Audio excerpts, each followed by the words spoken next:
Hi, I'm Dr. David Gross, psychiatrist. And I'm Dr. Andrew Rosen, psychologist, and welcome to Two Shrinks and a Mic today.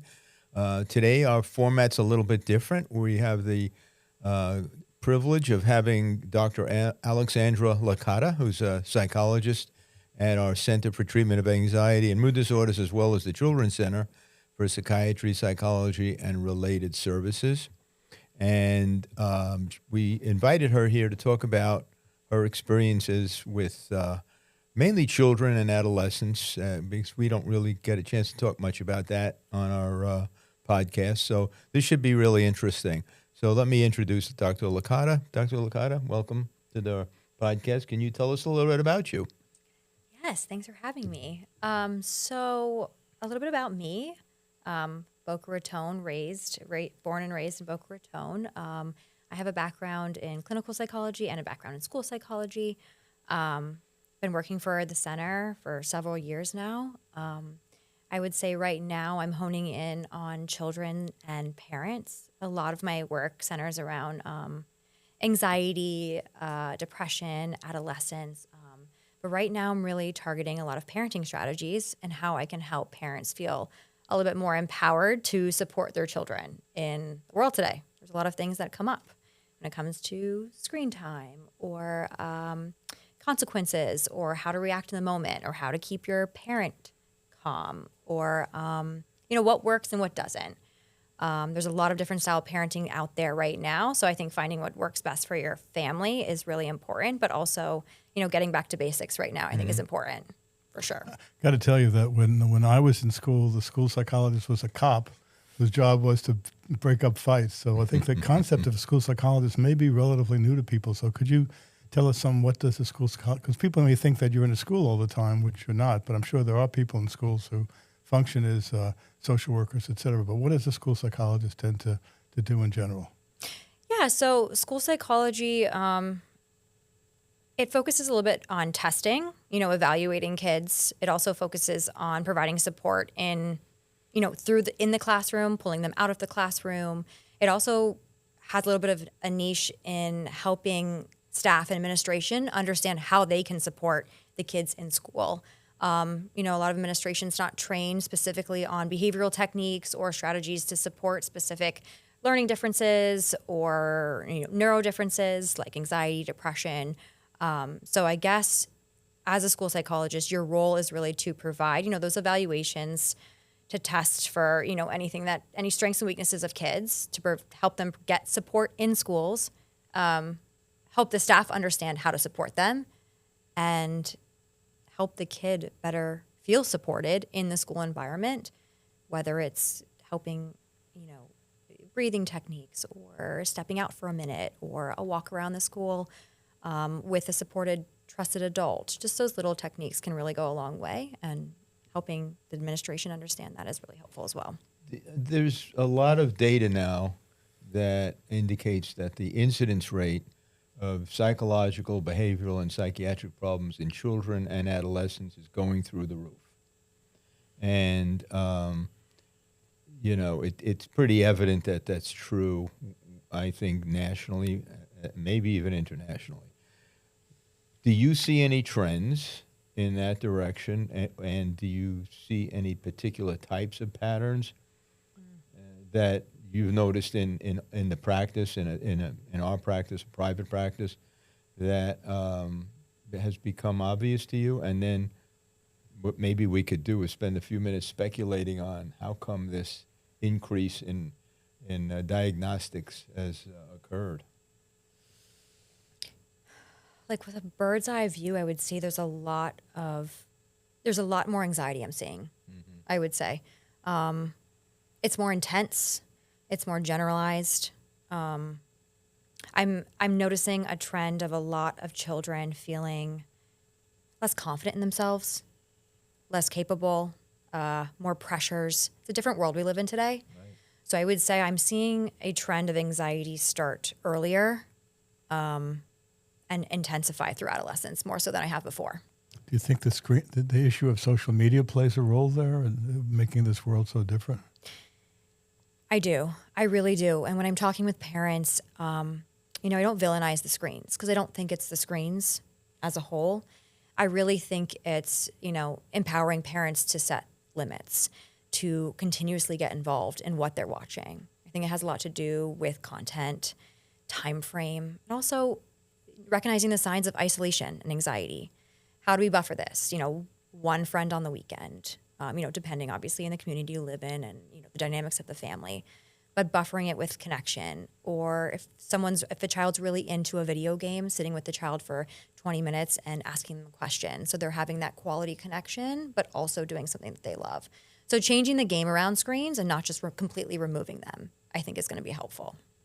One of the things that I've noticed is that, the screens, we'll call them screens, have become very convenient and inexpensive babysitters, whether it be at home or in the car, in the restaurant, or anywhere else. You just see it wherever you go. It's kids are on their screens, and it allows parents to, do parent things, which I understand. Mm-hmm. But I think it's created, and there's a wonderful book, as you probably know, about the anxious generation, yes, where it talks about there's a greater reliance on the screen and less reliance on parents' interaction, and even viewing parents as a source of good information. So when I don't see kids really, but when I do talk to parents, I try to convey the importance of creating a shift back to more interactive parenting. But it's hard. Parents are overwhelmed. Parents are working 2 jobs, or parents are very active in other kinds of things, and they just don't have time, they say. So it's a real dilemma, and I'm certainly not sure about how we go about changing any of that at this point.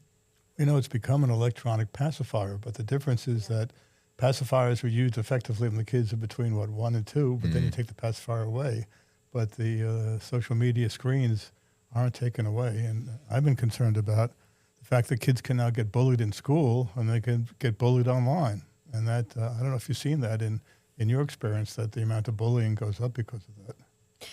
Yeah, no, it definitely does. I think the earlier a child is, sat in front of a screen with independent time, with no interaction, with less limits, with just free-for-all, obviously I think that's going to pave the way for definitely more inappropriate connections or, self-esteem or negativity around the world around them or the people around them.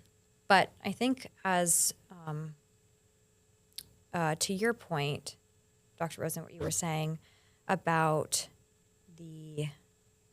what was it? Something about the screens. I wanted to piggyback off of that. I lost my train of thought. Well, what I was saying is that the parents have become reliant on it, and their program for themselves now is so reliant on it that it's very hard for them to pull back and reconfigure what they do with their day and their night. Yes, exactly what I wanted to piggyback off. Mm-hmm. I think one of the reasons, and I think it speaks true to parenting right now, that there's so much burnout. Mm-hmm. The world right now is just much different than it has been for other generations, obviously. Mm-hmm. But the burnout makes a lot of these devices feel very easy, right. Very, very easy. So typically when I'm instructing parents to kind of decrease the screen time or increase interaction time within the family, I make it a very kind of a smaller task. So 20 minutes of no screens, sitting with your child, talking about what they like to do, not really probing about their day, letting them be the guide, but 20 minutes a day just with that quality and proximity can go a long way as well. Do you find resistance or difficulty with compliance? I do. I also have found that sometimes the buy-in isn't always there. Mm-hmm. I think right now I don't want to generalize all parents, but I am seeing this theme of like quick fixes and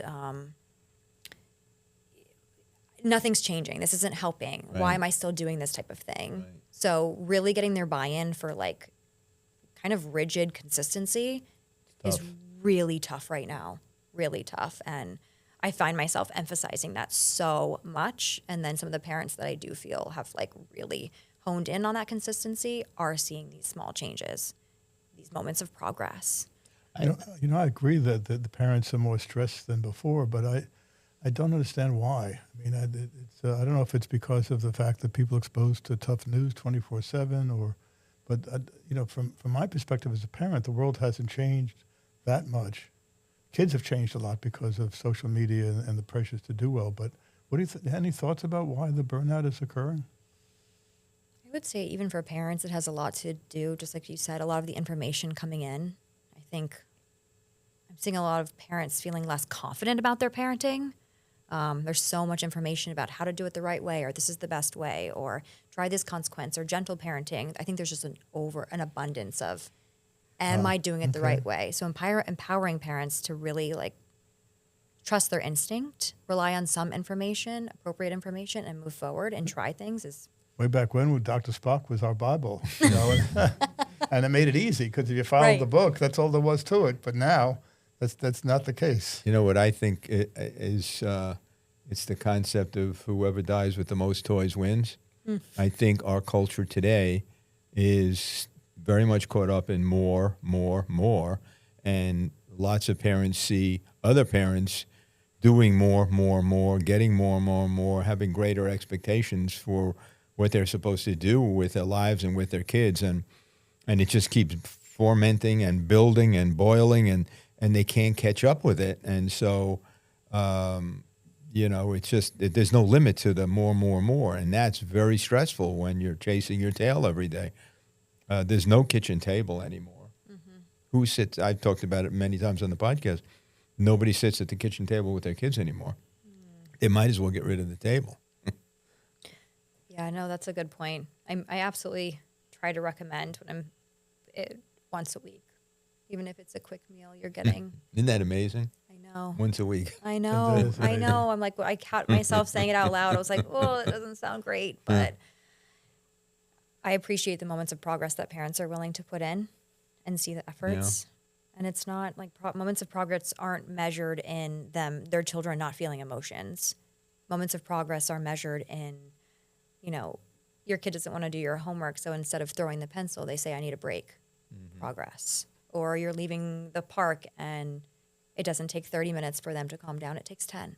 Progress. Yeah. So really highlighting those changes within the family dynamic consistently can kind of give the parent a little bit of a, that is a difference. Must be tough for you, though, because like you said before, they have these expectations that, look, I've been coming here for 4 weeks with my kids. Why haven't they changed yet?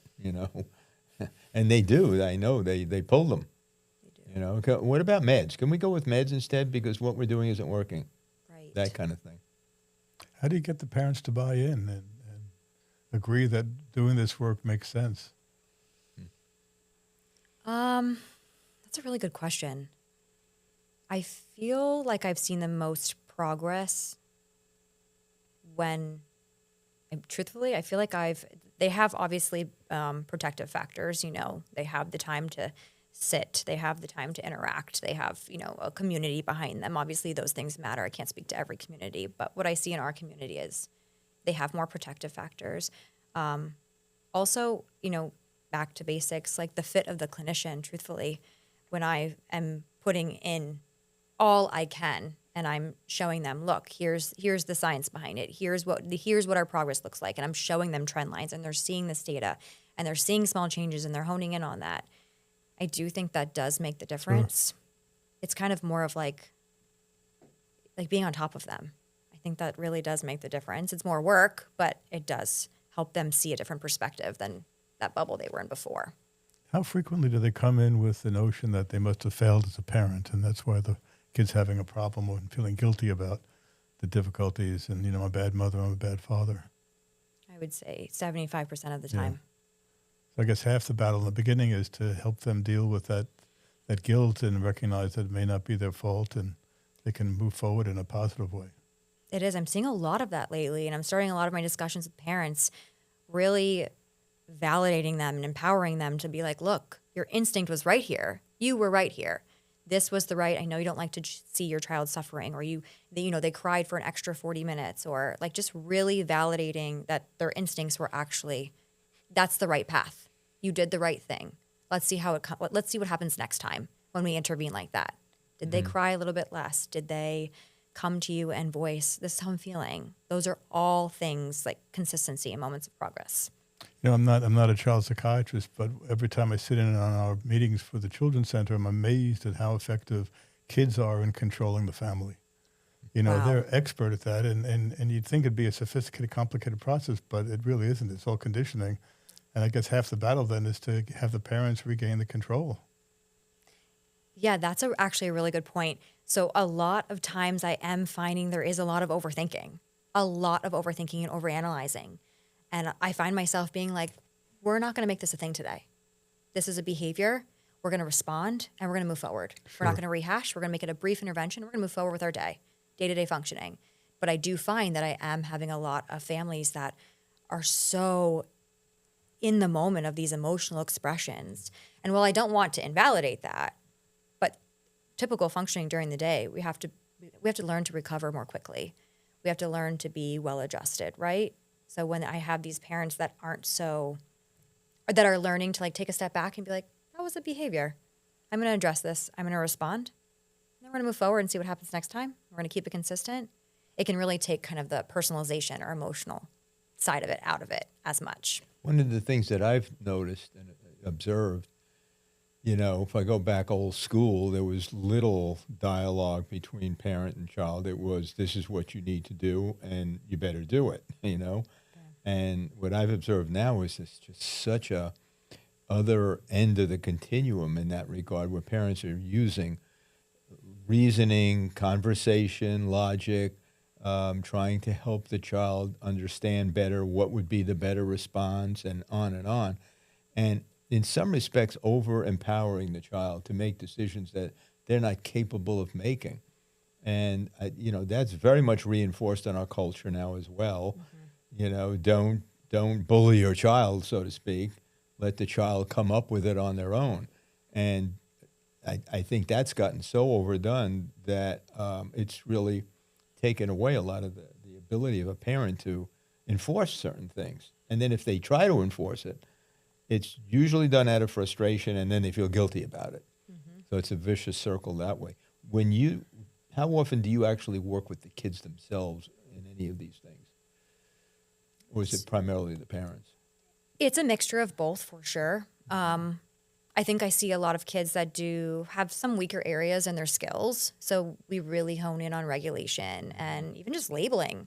Like, that was upsetting. I don't like that you did. That was mad. I'm mad about that. Mm-hmm. A lot of kids will use, like, not a lot, but some kids will, you know, turn to either aggression or something less helpful with a coping tool. So, like, with the kids specifically, obviously that verbal output, I want them to like kind of learn how to express themselves. I want them to learn how to ask for breaks, advocate for themselves, recover. Mom said no, dad said no, we're moving forward. The no is what the answer is. You know, we can work through this. And I really hone in on like that word, and you can be disappointed and we're still leaving. So I really want parents to, you know, validate, but keep the limit. Because if we do just the validation, it kind of borders that permissive style where the child feels like, wait, I can reason. I can bargain. Wait. Mm-hmm. Very good point. Yeah. How often do you end up getting involved in study skill training and helping the kids academically with the difficulties they may have? Like with regards to You know, them study understanding? skills. Study skills and...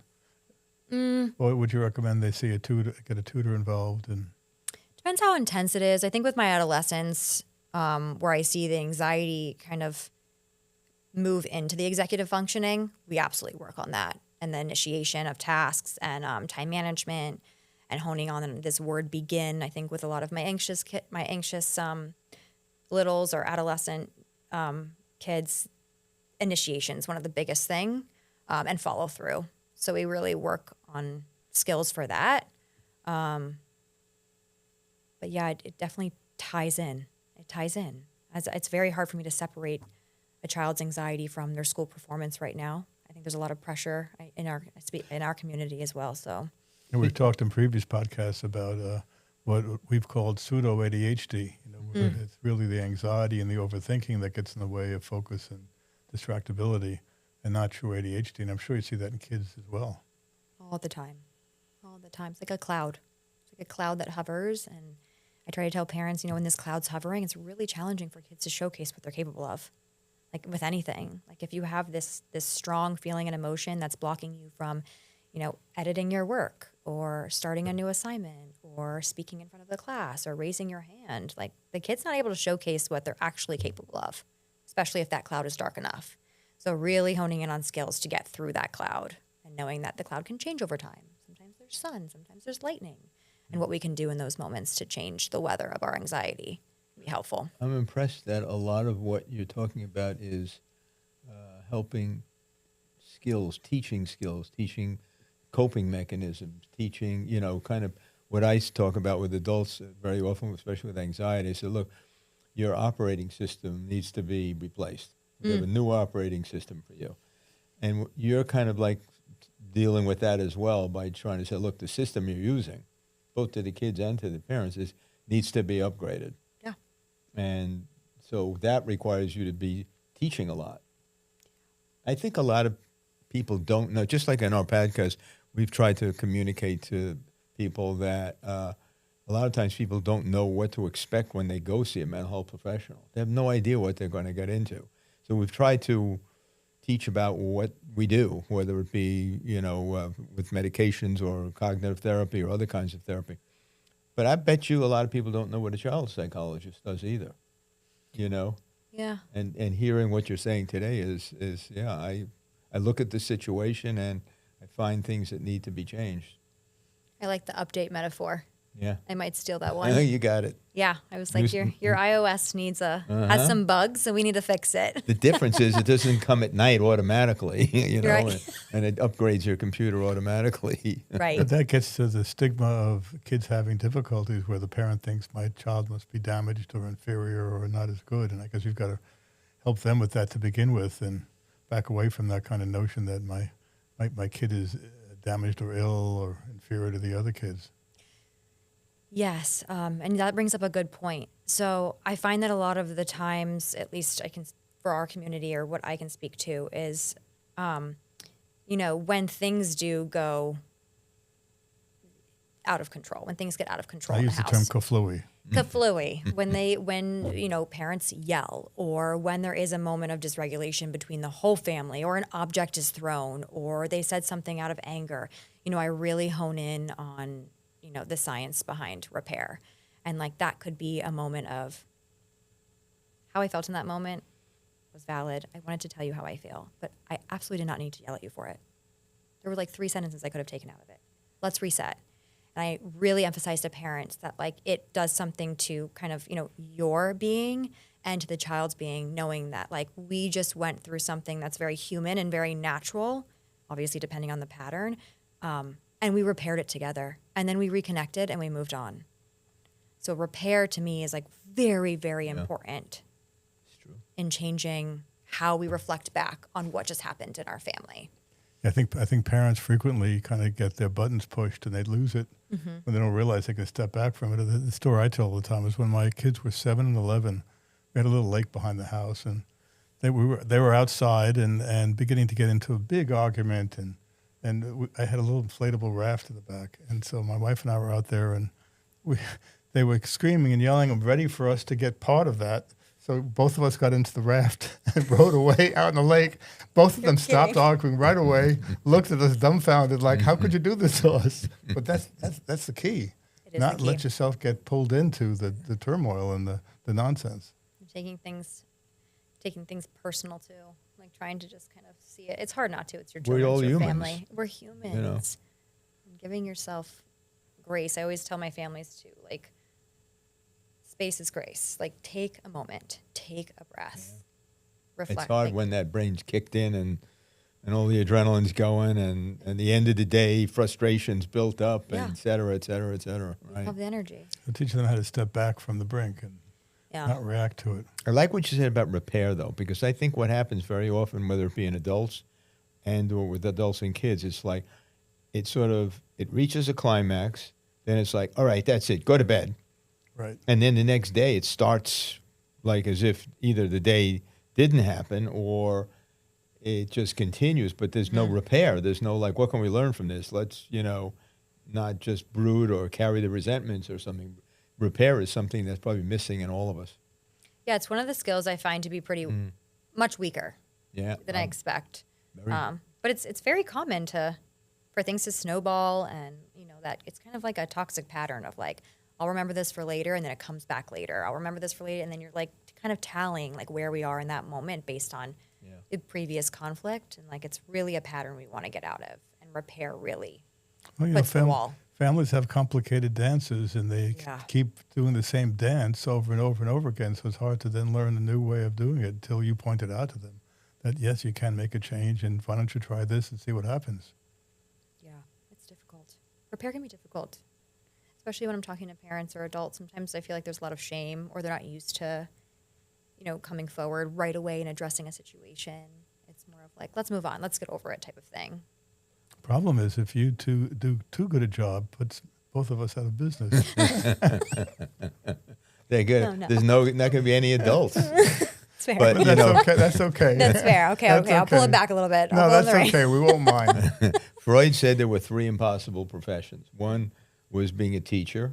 The other was being what we do. And the third was being a parent, because they really are very similar. And but I think it's a lot more difficult being a parent than any of those things. Because at least if it's somebody that's not your child, well, you can detach a little bit, and you may be not as emotionally reactive. But when it's your child, it's very hard to be, or any family member, it's very hard to have any degree of detachment. But the bottom line is, what we've said is, we love what we do, and I know, and I can see in just even our conversations, you love what you do, which is why people love to bring their kids to you. So, And you provide such an important service. It's really critical. And unfortunately, there's not enough of you to go around in the community. I know, you're right about A lot that. of adult mental health professionals, but not a whole lot of child-related mental health professionals, and that's where the focus has to be. I do agree. I think parenting is the hardest job. yeah. Hardest job. And it never really ends. I mean, we all know that just because your kid is now an adult, Yep. especially in our world today, where 25 and 30-year-olds are still living with their parents. So it doesn't end just because they're big now. No, It's tough. it is. And having that, I say all of this, but as a parent myself, with an 11-year-old, I think being a parent has really helped define how I am as a psychologist. And I can say all these things and provide all these skills, but at the end of the day, when I'm really sitting in a conversation with a lot of these parents, I can be pretty validating and real and Right. relatable, because parents have that, we relate to the throes and the survival. And sometimes they don't want to fix, and parents just want to be heard. And that's sometimes what our sessions are about. Well, sometimes I say, to be somebody who does psychotherapy, you should have had some of it your own, so you know what it's like to be in that. Well, if you're working with kids, and you're a parent, you automatically have the experience now. Yeah, So, that's fair. you do, and you do a good job with it. So I want to thank you for coming on today. It's been enlightening. Thank you so Great. much for having me. Hope you can come back again sometime. I've learned a lot. Well. We've Lot been more working to together talk now for about. quite a while, and it's been a pleasure. You guys So, are the best. Yeah, it'd be great. So for Two Shrinks and a Mic, I'm Dr. Andrew Rosen. And I'm Dr. David Gross, and see you next time. Bye-bye. The Two Shrinks and a Mic podcast is for informational and entertainment purposes only. The views expressed are those of the hosts and guests and do not constitute medical, legal, or professional advice.